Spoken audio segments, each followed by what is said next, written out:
You've been carrying tension in your trapezius for years, the kind that brings pain and a constant sense of discomfort. This is where stress settled in. At the moment, responsibility stopped being something you handled and became something your body had to hold. Today, you're about to learn an ancient method that releases this in minutes, bringing immediate relief to your head, neck, and shoulders. You will feel the tension melting at the exact origin of the muscle that has sustained it for decades. Stay with this until the end and notice what changes. The trapezius forms the upper chamber of the body in 3 distinct sections. The upper portion carries the weight of the head and lifts the shoulders. The middle portion stabilizes the shoulder blades. The lower portion organizes the spinal axis. When the nervous system shifts into defensive mobilization, the upper layer takes over. The shoulders rise, the neck shortens, the jaw tightens. The body assumes the posture of someone holding more than it was built to carry. David Simons and Janet Travel mapped the trigger points of the upper trapezius with clinical precision. These are fibers locked in sustained contraction that refer pain into the temples, the base of the skull, and even the eyes. Anyone living with recurring headaches, limited neck rotation, or constant pressure between the shoulder blades is carrying this pattern actively, often searching for relief in places far removed from the source. Bessel van der Kolk described with scientific clarity something the body has never hidden. What is not organized in the mind continues to operate in the body. Rigidity in the trapezius is compressed memory, accumulated responsibility, alertness translated into tissue. The body learned to sustain what no line of thought could resolve. The tension in your trapezius that we are dissolving here is part of a broader state your body knows well. A continuous internal alertness that shaped how your body organizes itself over time. I have put together a guide with 22 somatic cycles for those who want to move through this process more deeply, supporting what begins to open here. The link is in the pinned comment. If this resonates with you, you can access it there. Now bring your attention back here. The Polyvagal Theory by Stephen Porges allows us to read trapezius rigidity as an autonomic state that keeps the body in ongoing readiness. Elevated shoulders, breath held high in the chest, a rigid neck.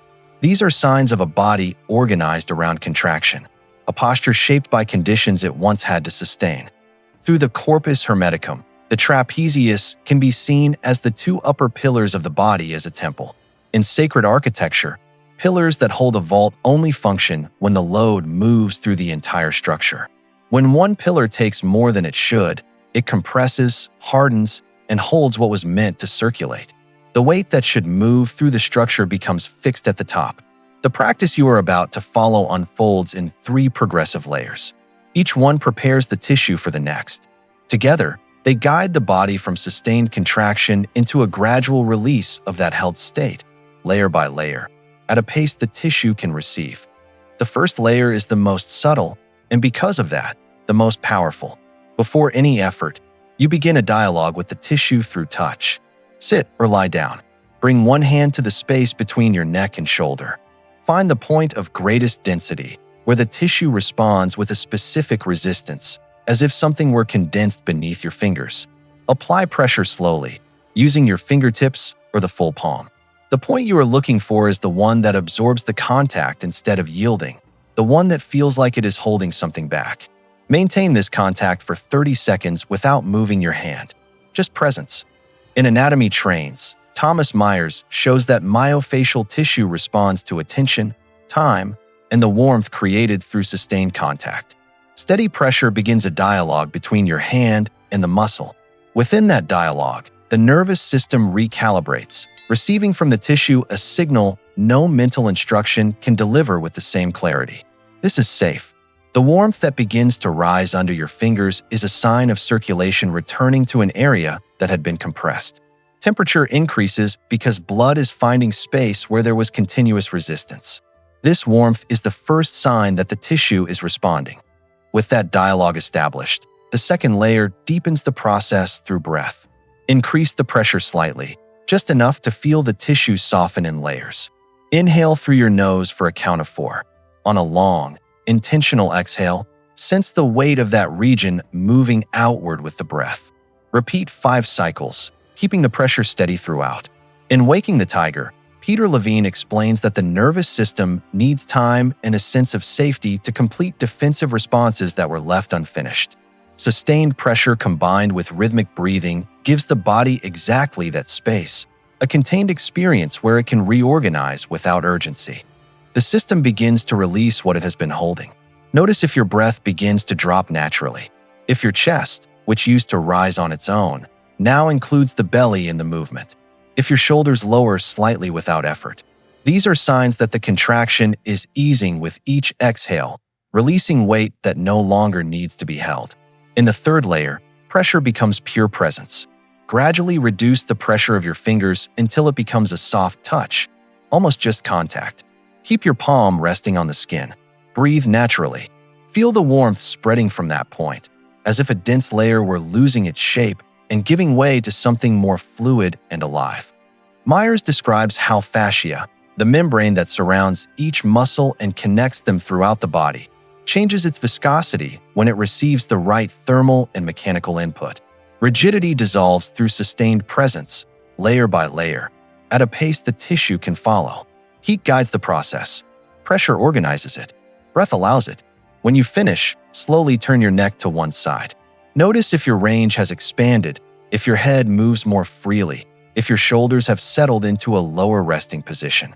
Stay there for a minute, breathing with the area that just received the touch. Repeat on the other side. After the 3 layers, remain still. Take 3 deep breaths. Feel the weight of your feet on the ground and allow your body to stabilize. The breath drops into the belly without effort. The neck moves with greater range. The shoulders settle into a position that once felt out of reach. The head clears, as if the back of the neck is no longer carrying extra weight. A subtle lightness appears at the top of the spine. These markers reflect measurable responses. Increased local blood flow, activation of the ventral vagus nerve through touch and breath, reduced sympathetic tone, progressive release through the cervical and shoulder facial chains. The system registers the shift. The body releases what it no longer needs to hold. To return to this state at any moment, use this signal gesture. Place one hand on the point of greatest tension in your trapezius. Take 3 deep breaths. On the last exhale, bring your attention to the warmth under your hand. Then, internally, say, "My body is at ease." 30 to 60 seconds is enough. The tissue holds what it has lived. When accessed with intention, the state returns.